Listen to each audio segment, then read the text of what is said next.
How to build curiosity in yourself और in a kid. Now curiosity एक ऐसा ख़ास एट्रीब्यूट और वो ख़ास क्वालिटी है जो कि बाय बर्थ हर किसी में एग्जिस्ट करती है। यानी इसकी रूट जो है वो आपको पहले दिन से ही बस डिपेंड करता है कि आपकी सराउंडिंग्स, आपकी इन्वायरमेंट और आपके इर्द गिर्द के लोग किस तरह से उसको या तो बढ़ाते हैं या तो उसको दबाते हैं। तो क्यूरियोसिटी का वैसे लिंक क्या है इंग्लिश सीखने के साथ या इन जनरल स्किल डेवलपमेंट के साथ? एक्चुअल में तो सबसे ज़्यादा लिंक जो है किसी भी शख्स की इंटेलेक्चुअल डेवलपमेंट में, इंटेलेक्चुअल ग्रोथ में सबसे ज़्यादा लिंक क्यूरियोसिटी का। अगर आप में क्यूरियोसिटी एग्जिस्ट करती है और आप थोड़ी सी हर चीज़ के बारे में तजस्सुस रखते हैं, मज़ीद जानना चाहते हैं, एक ख्वाहिश मौजूद है, तो आप वक्त के साथ साथ अगर आप कंसिस्टेंसी मेंटेन करते हैं तो आपको कुछ ना कुछ इम्प्रूवमेंट नज़र आएगी। क्यूरियोसिटी को असल में तो दो ही तरीके से आप देख सकते हैं। एक तो ये है कि वो ख़ुद ब खुद बढ़ती चली जाएगी, जिसको रोकना मुश्किल हो जाता है कभी कभार, लेकिन उसको दबाना भी काफ़ी आसान है। दबाने का तरीका ये है कि बचपन में ज़्यादातर लोगों को सवाल पूछने से मना किया जाता है। यानी अगर आप कुछ स्टडी कर रहे हैं, आपको कन्फ्यूजन है और उसका आपको एज सच क्वेश्चन बहुत इंटेलेक्चुअल नहीं है, थोड़े स्टूपिड क्वेश्चन बच्चा पूछता है, बहुत जनरल क्वेश्चन, राइट, बहुत बेसिक, तो उन सवालों पे तनकीद मिलती है या जो रिस्पॉन्ड मिलता है वो बहुत पॉजिटिव नहीं होता। इसकी वजह से ज़्यादातर लोग सवाल पूछना छोड़ देते हैं। फिर वो चाहे वो साइंस पढ़ रहे हैं, टेक्नोलॉजी के बारे में कुछ स्टडी कर रहे हैं या किसी भी फील्ड में, अगर एज सच अगर आप देखें तो स्कूल में या फिर कॉलेजेस में, तो वो दिलचस्पी और वो सीखने की जो ख्वाहिश है वो ख़त्म हो जाती है वक्त के साथ साथ, क्योंकि सवाल पूछना नहीं आता, समझ नहीं आती कि कौन सा सवाल मुनासिब है, कौन सा सवाल पूछना चाहिए और किन सवालों को अवॉइड करना चाहिए। तो असल में अगर आप देखें तो इसको रोकने के लिए अगर आप इसको एटलीस्ट प्रोटेक्ट करें, क्योंकि इसको आप रोक नहीं सकते, इसको आपने बस कंट्रोल करना है, चैनल करना है, मैनेज करना है।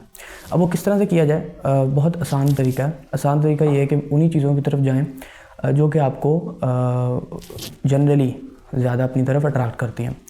अब इसका ये मतलब नहीं है कि हर बुरी चीज़ में आप चले जाएं। इसका मतलब ये है कि हर अच्छी चीज़ में, हर अच्छी डोमेन और फील्ड में अपनी दिलचस्पी ढूंढें कि मुझे ये कहाँ से इंटरेस्टिंग लग रही है, फिर उसकी तरफ जाए। उससे होगा कि आपको बजाय इसके कि अपने आप को फोर्स करना पड़े, अपने आप को जानबूझकर पुश करना पड़े कि इसको समझो या इसके बारे में रिसर्च करो या इसके बारे में सीखो, होता ये है कि आप ख़ुद ब खुद करने लगते हैं।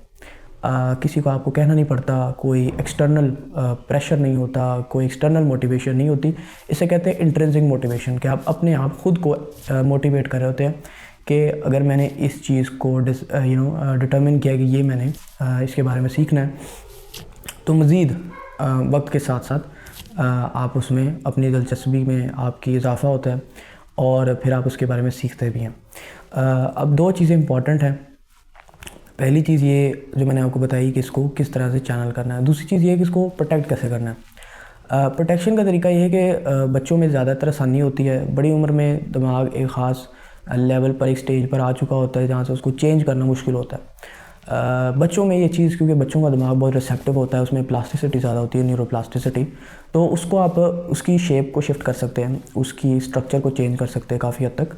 तो बच्चों में ये है कि ज़्यादा से ज़्यादा सवाल पूछने की ख्वाहिश पैदा करें कि हर मौजू के बारे में, जिस मौजू के बारे में अगर फैमिली गैदरिंग में डिस्कशन हो रही है या फिर कहीं वो फ्रेंड सर्कल्स में बातचीत करता है या किसी से डिस्कशन चलती है, तो उसमें सवाल पूछने का जो कल्चर है, राइट, उसको पुश किया जाए, उसको बढ़ाया जाए। चाहे स्टूपिड क्वेश्चंस हो, बहुत जनरल क्वेश्चंस हो, कन्फ्यूजन जो है, कन्फ्यूजन का इजहार होना चाहिए। इसको ज़रूर एक्सप्रेस करना चाहिए कि आपके जहन में कहाँ पर गैप्स हैं, ताकि उन गैप्स को फिल किया जाए। ज़ाहिर है कि पिक्चर जो एक पूरी मुकम्मल तस्वीर होती है वो काफ़ी सारे हिस्सों से मिलकर बनती है। अगर आप एक भी हिस्से को वहाँ से अगर आप उसको सेपरेट कर देते हैं तो वो पिक्चर की जो उसकी परफेक्शन है वो ख़त्म हो जाती है। तो इसी तरह डॉट्स कनेक्ट करने पड़ते हैं। आप एक सवाल पूछते हैं, एक डॉट कनेक्ट होता है, फिर दूसरे सवाल से, इस तरह फिर पूरी एक पिक्चर बनती है। फिर इसी तरह आपको आइडियाज़ की कॉन्सेप्ट्स की क्लैरिटी मिलती है और जितनी जितनी आप अपने आइडियाज़ को मज़ीद कंस्ट्रक्ट करेंगे, फिर आप में क्रिएटिविटी से इजहार कर सकते हैं, मज़ीद आप में क्रिटिकल थिंकिंग डेवलप होगी, क्योंकि ज़ाहिर आपके पास एक एक्टिव पीस ऑफ डाटा जो इन्फॉर्मेशन होगी जिसको आप यूज़ करके मज़ीद इंफॉर्मेशन क्रिएट कर सकते हैं, राइट। ख़ुद के अपने ख़यालात को क्रिएटिवली एक्सप्रेस भी कर सकते हैं।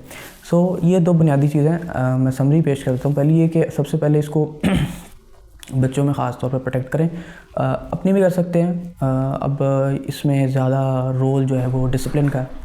और दूसरी चीज़ जो है